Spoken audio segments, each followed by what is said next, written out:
how surprised were you to find out that people at the state level out there in Ohio started rooting around with official government background checks on you right after you were named?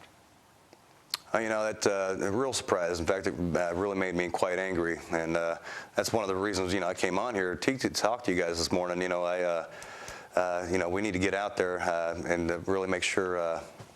Well, make sure this kind of thing doesn't happen again. That's for darn sure. Mm-hmm. One of the officials there, Joe, said that, hey, when anybody gets into the public eye, we always do this. We look into their records. I guess that would come as a shock to you, would it not, and to most citizens around the country? I'm glad to see I got a laugh out of you at least. But let me ask you, let me ask you this: are you going to sue? Have you looked into any aspect of that part of this whole case? I'll tell you what, I'll answer that real quick. I've just got one question myself. Yeah, I've been vetted, so to speak, by the media and everything else. Mm-hmm. You know, I got a challenge to Obama. I mean, he's a man of mystery, is what is pretty much being pronounced around the media.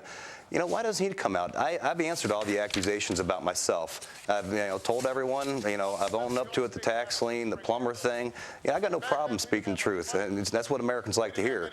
Why don't Obama come out and say, hey, I want that tape too. I want to show the American people this tape. Mm-hmm. Talk straight to us. Tell us what's going on.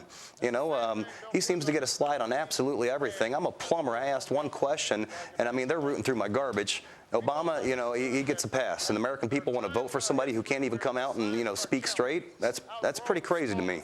Joe, you asked that question, and it seems as though you were undecided on what candidate you're going to vote for. It looks now, after I see you with Governor Palin and with John McCain, clearly you've picked them. Why?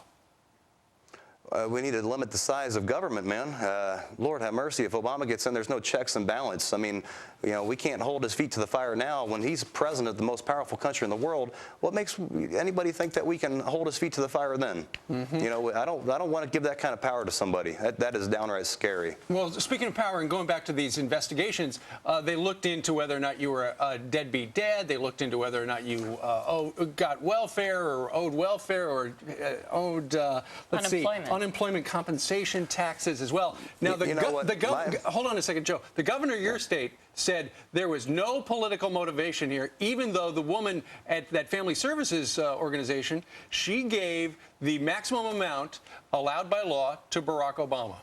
Go ahead, Joe. Well, one, my case isn't even in the state of Ohio, it's in Michigan. Two, I have a great relationship with my ex-wife. It's been 9 years in coming, and I have custody of my son. He lives with me now. Sure. And, so that excuse is about as flimsy as it gets. Not politically motivated. They didn't come after me or check me before, but as soon as I ask a question to Barack Obama, they're going to come after me now. And, that doesn't fly. I mean, I don't think anyone would accept that reason. All right, Joe, let me